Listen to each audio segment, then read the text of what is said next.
जनसंवाद एक सार्थक पहल को लेकर अपने दर्शकों के बीच पहुंच रहा है। जनसंवाद अपने दर्शकों से आग्रह करता है, निवेदन करता है, अगर है आपके पास कोई सच्ची खबर, कोई अच्छी खबर, तो उसे हमारे व्हाट्सएप नंबर पर उस खबर को भेजिए, अपना नाम और अपनी लोकेशन भेजिए। आपके नाम से हम उस खबर को प्रकाशित करेंगे, क्योंकि खबर जन जन तक पहुंचाए, यही है जनसंवाद का वादा। आज हम बात करेंगे लॉस एंजलिस की। लॉस एंजलिस जो अमेरिका की एक बहुत ही पावरफुल जगह है, जहां पर दुनिया की सबसे महंगी प्रॉपर्टी खरीदी और बेची जाती है। वहां जंगलों में आग लगी हुई है।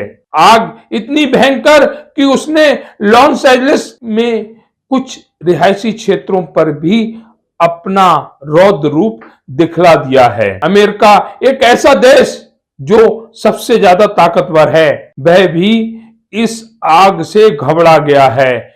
इस आग में लगभग 35 मिलियन डॉलर की प्रॉपर्टी नष्ट हो चुकी है। हम अपने दर्शकों को ये बातें क्यों बता रहे हैं? लॉस एंजलिस जो अमेरिका का एक हिस्सा है, यहां से 7 समंदर दूर है, लेकिन इस खबर को दिखाने का तात्पर्य है कि अमेरिका जैसा देश जो ताकत में, सुविधाओं में नंबर 1 पर है, वह इस आग पर काबू नहीं पा रहा है। तो ऐसी ही आग अगर हिंदुस्तान के किसी हिस्से में लग जाए, ये कल्पना करने वाली बात है, तो इस देश का क्या हाल होगा। अमेरिका से हम बहुत पीछे हैं। वो कोशिश कर रहा है आग बुझाने की, हम तो कोशिश भी नहीं कर पाएंगे, क्योंकि हमारे पास वह सुविधाएं मौजूद नहीं हैं कि अमेरिका के पास मौजूद हैं। जिस तरह से लॉस एंजलिस में आग लगी हुई है, अमेरिका जैसा देश इस आग से घबरा चुका है और वह तमाम कोशिश कर रहा है किसी तरह से इस आग पर काबू पाया जा सके। यहाँ पर बहुत से हॉलीवुड स्टार रहते हैं, अमेरिका के वीआईपी नेता रहते हैं, कमला हैरिस जैसी, जिन्होंने अमेरिका में राजनीतिक पारी की शुरुआत करी थी। वह पिछले चुनाव में राष्ट्रपति का चुनाव भी लड़ी थी, हालांकि वह हार गई। कमला हैरिस उसी लॉस एंजलिस में रहती है, जहां से उनका आवास खाली कराया गया। कहने का तात्पर्य है, जो आग अमेरिका में लगी है, कारण चाहे कोई भी हो, ऐसी आग को हमारी राजधानी दिल्ली भी दावत दे रही है। हम दिल्ली के कुछ ऐसे हिस्से दिखाएंगे आज दर्शकों को, जहां पर कभी भी आग लग सकती है।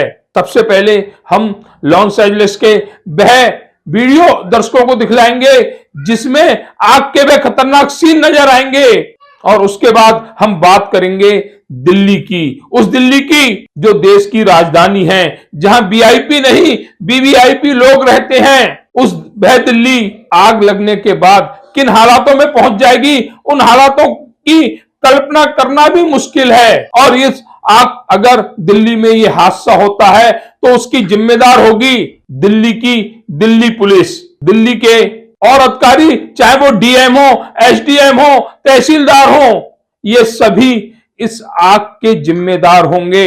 अगर भविष्य में कभी कोई भी ऐसी घटना दिल्ली में घटे तो, और घटेगी, क्योंकि हालात ये कह रहे हैं। उत्तर पूर्वी दिल्ली की अगर बात करें तो दिल्ली के बिहारीपुर, करावल नगर, सोनिया विहार, सभापुर, दयालपुर, जौहरीपुर, इन सभी जगहों पर मौत के बम रखे हुए हैं। वह बम जो एक चिंगारी से उत्तर पूर्वी दिल्ली के इस हिस्से को तहस नहस कर देंगे, और यह सब करवा रही है दिल्ली पुलिस। वह दिल्ली पुलिस जिसको दिल्ली की सुरक्षा की जिम्मेदारी दी गई है, लेकिन थोड़े से लालच के चलते इसने जगह जगह गैस रिफिलिंग के कार्य करवा रखे हैं। वह अवैध कार्य जो दिल्ली को उड़ा सकते हैं, खत्म कर सकते हैं उत्तर पूर्वी दिल्ली के इस हिस्से को, लेकिन इस दिल्ली पुलिस पर कोई असर होने वाला नहीं है, क्योंकि इसे चाहत है सिर्फ पैसे की।